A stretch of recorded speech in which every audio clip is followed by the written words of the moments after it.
Welcome, Gunrunner.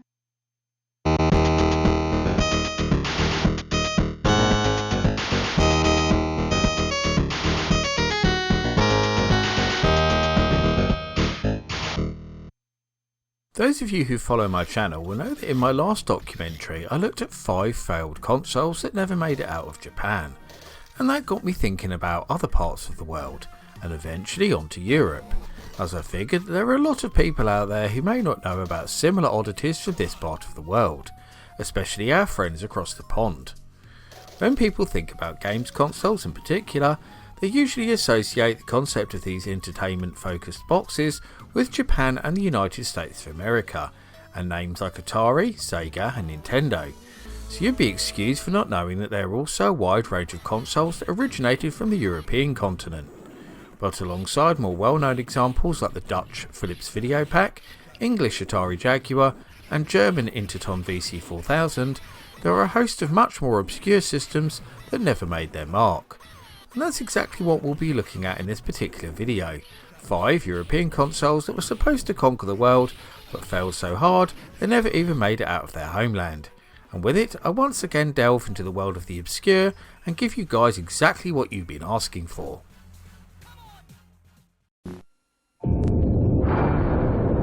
I never found out why he chose me to share his secret. Perhaps because we had similar dreams. But this was twice as fast. Twice as powerful as anything I'd ever thought possible. Though what that meant, I could never have foreseen.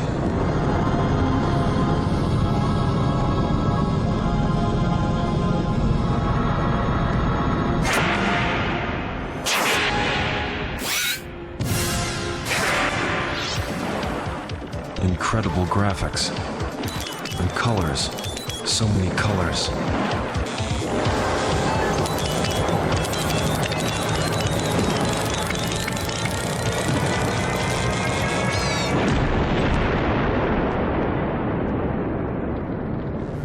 Our world would never be the same again.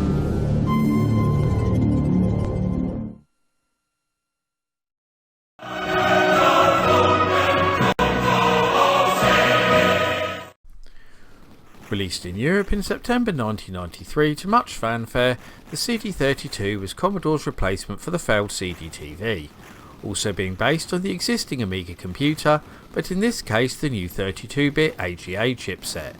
And the early signs were good, as the CD32 began to sell very well, especially in the UK. But Commodore knew that if their new console was going to be a success story they hoped it would be, they also needed to launch the console in North America, where they had previously struggled with the Amiga computers.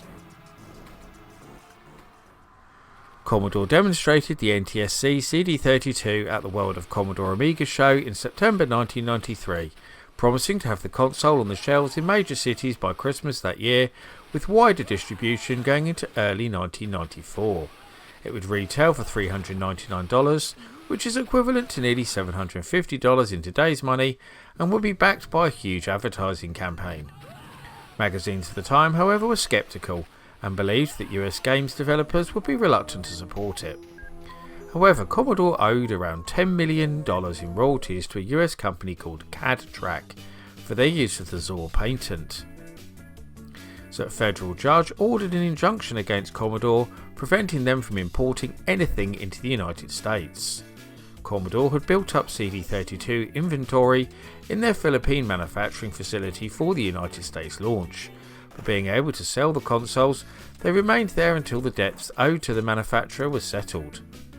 Commodore declared bankruptcy shortly afterwards, and the CD32 was never officially sold in the United States. However, a fairly small amount of units had gone on sale in Canada, and some of these were then purchased and distributed over the border. So the CD32 did eventually make it to America, albeit in a very limited, unofficial and unintended form.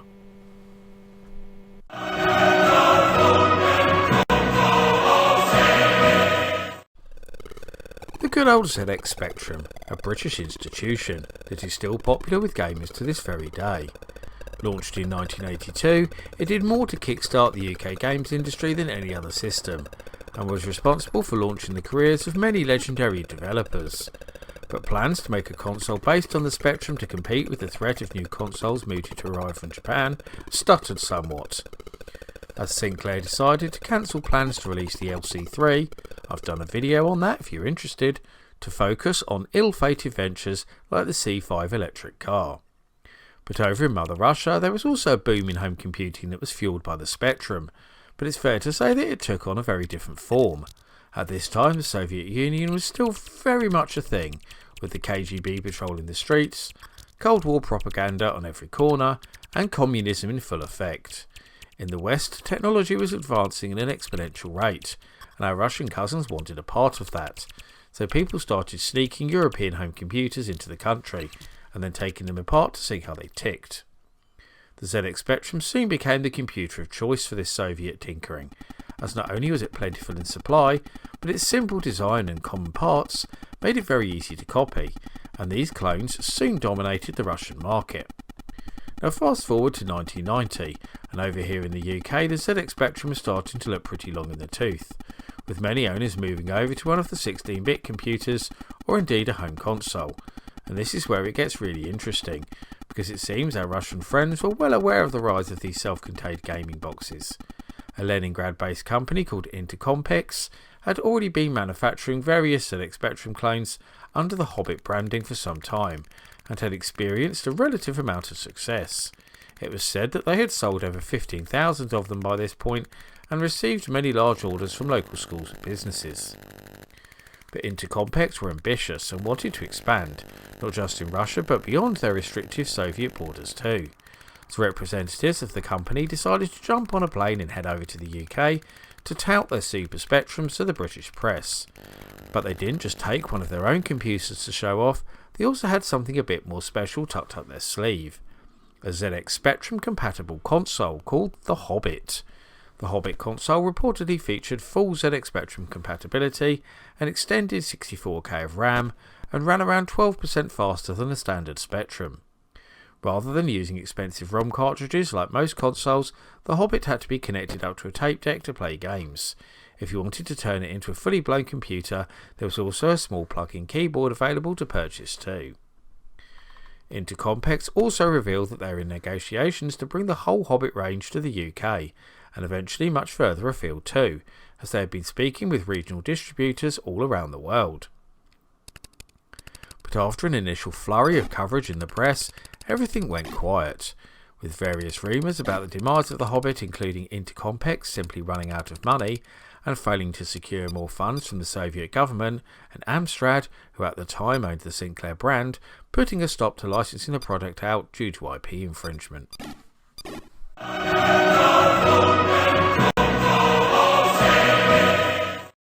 And in the words of the great Monty Python, and now for something completely different. As we look at a handheld instead of a traditional home console. The Game Master is very unique indeed, being a portable that actually originates from Europe rather than Asia, like all other Game Boy clones. Originally released in Germany by Hard Tongue Electronics in 1990, they subsequently licensed the console out to several other European companies, including the likes of Videojet in France, Impel in Italy, and Sistema in the UK.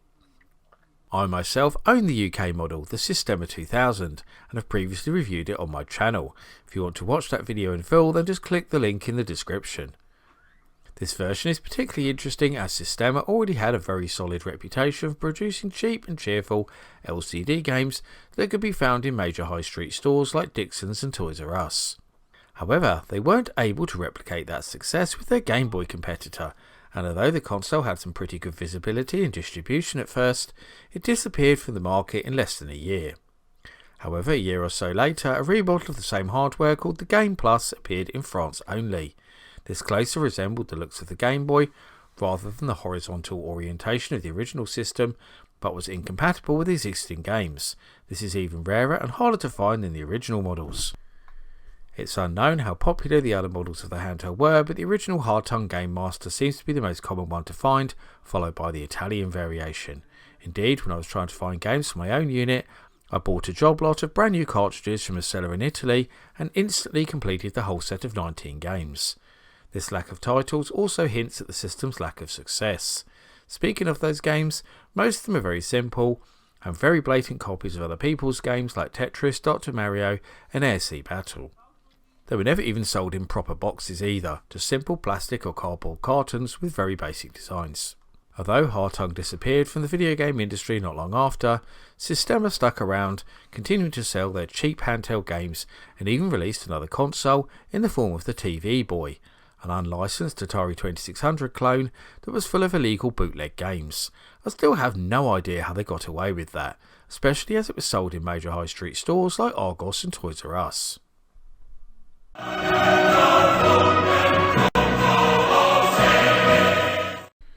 We've already had one Commodore console on this list, now it's time for another, and in the form of the C64 game system, we have the system dubbed as Commodore's biggest mistake, which is pretty incredible when you consider that it was based on the best-selling and ever-popular Commodore 64 computer. But believe it or not, it wasn't even the first attempt to consoleise the home micro, as around 8 years earlier the company had released the Commodore Max, which was only ever released in Japan, despite plans to distribute it in Europe too. But I've done a separate video on that, so if you want to know more about the Max machine then click the link in the description. In 1990, Commodore watched as consoles started to take over the video game market in the UK and Europe and eat into their market share, so they came up with a hasty solution to this in the form of the slab-like Commodore 64 game system. The C64 was already able to use cartridges, and indeed in the early days of the home micro in North America, many games were actually released in this format. All the Commodore designers did was move that cartridge slot to the top, remove the keyboard and the expansion ports, and voila! Well, I say remove, the expansion ports are actually still there, hidden inside the case, as Commodore didn't even design a new motherboard, they simply reused the one from the C64C. This is the main reason for the long, ugly slab-like design. The C64 GS debuted just in time for Christmas 1990, retailing at £99.99, and came bundled with a 4-game cartridge including Fiendish Freddy's Big Top of Fun, International Soccer, Clax and Flimbo's Quest, as well as a Cheetah Annihilator joystick. For all intents and purposes, this was just a standard Atari compatible joystick, but it did feature a second button on the base that was needed for some games, so no other controllers were fully compatible with the C64 GS. The press at the time was largely negative about this new console, criticising the repackaging of 8-year-old technology with no improvements of any kind, and the high price of the console when compared to its rivals like the Atari 7800, Sega Master System and Nintendo NES, which were all considerably cheaper. Indeed, a full-blown C64 computer setup could be bought for around £50 more, which was considerably more attractive, not to mention the fact that the 16-bit Sega Mega Drive had officially hit Europe 2 months prior, offering true arcade action to the consumer. Already seeing the writing on the wall, very few major software publishers chose to support the console, especially with the much higher cost of producing cartridges compared to tapes and discs. Potential C64 GS owners can even fall back on the existing library of C64 cartridge games, as most of those were only released in North America and still required a keyboard to play. The software problem is perfectly summed up by the case of Ocean's Terminator 2, which was originally intended as the pack-in game for the new console, but only after the cartridges were produced and somebody bothered to test the game did they discover it needed a keyboard press to start. Unbelievable. This forced Commodore to repackage these cartridges with the C64C computer instead, again making it a much more attractive option. With all of these factors in play, it's pretty simple to see why the C64 GS failed, and of the 80,000 units produced by Commodore, just 20,000 were sold at retail, with unused units being stripped of their cases and repurposed as C64C computers.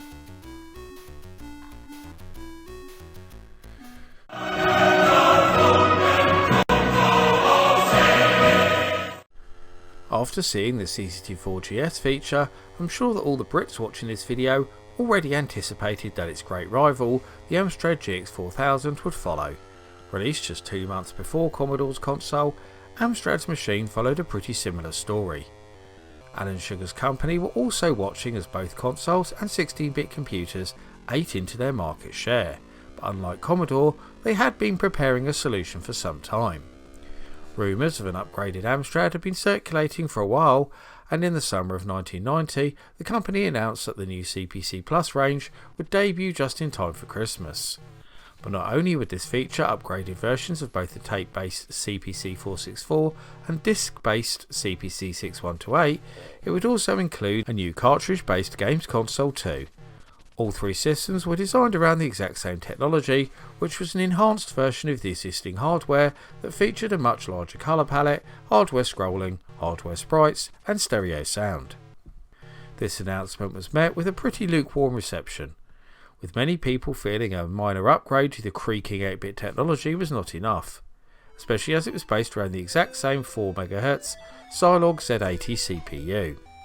Amstrad owners were expecting a genuine 16-bit upgrade to compete with the Amiga and Atari ST.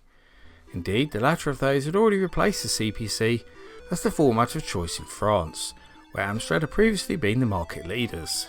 People also questioned the decision to create a console, not seeing a way that Amstrad could compete with the financial might of Japanese giants like Sega and Nintendo. Amstrad promised that the new GX4000 console would be supported by a huge range of arcade quality games, which would include upgrades of popular CPC titles, as well as new games too. They had signed up a raft of leading publishers including the likes of Ocean Software, Domark, Titus, Ubisoft and Laura Seals to create cartridge-based games. However, when the console arrived on the market, it was soon discovered that the vast majority of the 20-odd titles on offer were simply the existing CPC games, repackaged in a more expensive format with no improvements at all. Why would people pay £25 for a game and cartridge that could already be bought on tape for just under £3? It was reported that Amstrad had allocated a marketing budget of $20 million to push the console across Europe, with the US launch to come the following year. But this was said to be around 1/10 of the budgets proposed at rivals like Sega and Nintendo, giving the console no chance of competing. Amstrad's fortunes were not helped by ridiculous quotes such as this one by designer Cliff Lawson, who stated that the GX4000 was at least as good as the SNES, which was just laughable. Within a matter of months, the GX4000 was being sold off by retailers like Dixon's for just £20 and was being given away as a joke prize in leading UK games magazine Game Zone. Less than 15,000 units in total were sold, making the Amstrad console one of the biggest failures of all time. On main viewer now, Captain. It appears to have dual control pedals, plus it's powered by ROM cartridge. Scan reveals lifelike picture, plus stereo sound. Captain, where did that thing come from? The GX4000 games console from Amstrad at £99. Where else could it come from? And that completes my deep dive into 5 failed consoles that never made it out of Europe. Are there any others you can think of that should have made the list? Or are you lucky enough to own one of these obscure oddities and want to tell us more about it? As always, I love to hear your thoughts and views in the comments, so please get typing.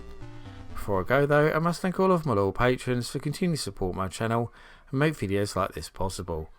However, I must give special thanks to the following patrons in particular for their much appreciated pledges: Grady Haynes, D Vaughan, Mitchell Valentino, Neptune, Seth A. Robinson, Kyle Olsen, Dos Gamerman, Sonic Mania 999, Paul Daniel, Paul Metcalf, Retro Resolution and Electron Star Collapse. If you also want to help support all my creative endeavours, including this YouTube channel, then please go and check out my Patreon right now. You can get access to host extra content including downloads, exclusive videos, creative insights and much more besides. I've been the Laird, thank you for watching and I'll see you all again for another video very soon.